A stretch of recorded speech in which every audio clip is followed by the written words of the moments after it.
तो धर्म युद्ध में हम बात कर रहे हैं इस वक्त कौन किसके विरुद्ध है और ये चार तस्वीरें फिलहाल आपकी टीवी स्क्रीन पर।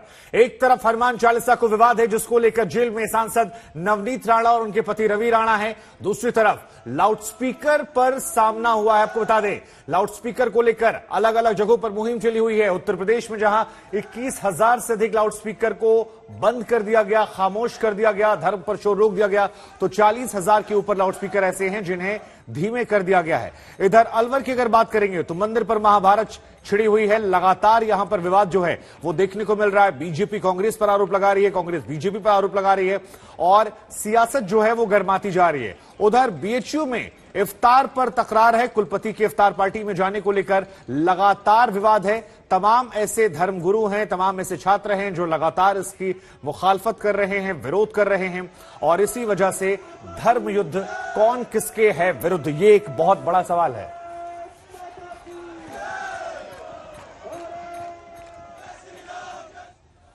नमस्कार, आपके साथ मैं हूं शुभांकर और हम बात कर रहे हैं धर्मयुद्ध की। धर्मयुद्ध के नाम पर कौन किसके विरुद्ध, सियासत भी विशुद्ध। नमाज अजान से लेकर लाउडस्पीकर और हनुमान चालीसा तक सियासी शोर के बीच धर्म की आवाजें जो हैं वो बुलंद हैं। उत्तर प्रदेश में लाउडस्पीकर हटाने का अभियान लगातार जारी है तो दिल्ली में शाहीन बाग में बुलडोजर का डर है। मध्य प्रदेश के खरगोन में हिंसा के बाद बुलडोजर का सवाल है तो राजस्थान के अलवर में मंदिरों पर चोट है। तो यही बड़ा सवाल है कि जहां धर्म भी है और सियासत भी शुद्ध है। आज दिन भर आज तक पर देखते रहिए धर्म युद्ध का यह खास सेगमेंट। हम आपको बता दें कि राजस्थान में अगले साल चुनाव है, लेकिन उससे पहले माहौल तब गरमाने लगा जब अलवर के राजगढ़ में एक मंदिर को ढहा दिया गया। इसको आस्था पर चोट बताया जा रहा है। बीजेपी कांग्रेस आमने सामने है। बीजेपी के बोर्ड के आदेश पर कार्रवाई हुई, लेकिन बीजेपी का यह कहना है कि सब कुछ यहां पर गहलोत सरकार के इशारे पर हुआ है। हम तो इस मंदिर के गिराने के खिलाफ हैं और लगातार कांग्रेस के खिलाफ बीजेपी इस वक्त मुखर हो गई है, सवाल पूछ रही है, कई तरह के विरोध कर रही है।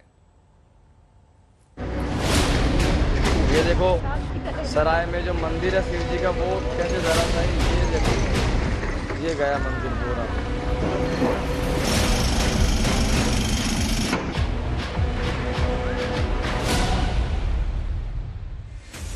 देश की राजधानी दिल्ली से कोई 225 किलोमीटर दूर राजस्थान के छोटे से कस्बे राजगढ़ में 300 बरस पुराने इस मंदिर पर बुलडोजर चलने के 2 दिन तक कोई बवाल नहीं हुआ।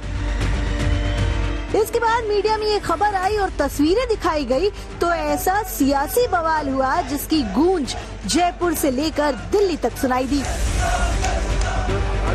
कांग्रेस की गहलोत सरकार पर सवाल उठे कि आस्था पर चोट कैसे की गई।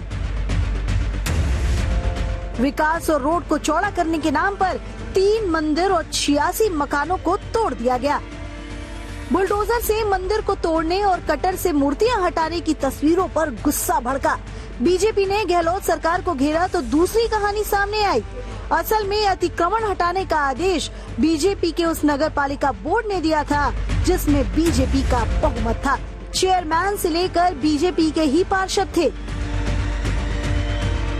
300 साल पुराने मंदिर तोड़े गए हैं, उसके लिए कांग्रेस सरकार सार्वजनिक माफी मांगे, मुख्यमंत्री माफी मांगे, यहाँ का प्रशासन माफी मांगे और माफी मांग करके मंदिरों को पुनर्निर्माण करा करके सम्मान पूर्वक मूर्तियों को स्थापित किया जाए। पहले दिन हमने कह दिया था कि राजगढ़ में मंदिर, मकान, दुकान तोड़ने के लिए भारतीय जनता पार्टी जिम्मेदार है। वहां भारतीय जनता पार्टी का नगर पालिका में बोर्ड है, उनके अध्यक्ष दिनेश कुमारिया प्रस्ताव लेकर आए। 35 पार्षद उनके, एक हमारा, उसको घुसने नहीं दिया मीटिंग में, विधायक को बुलाया नहीं, प्रस्ताव पास किया। उन्होंने पाप करके पूरे गांव को, राजगढ़ को उजाड़ दिया। मंदिर टूट गया लेकिन तोहमत एक दूसरे पर डालने की जंग छिड़ गई। बीजेपी के 3 सांसदों ने अलवर में डेरा डाल दिया।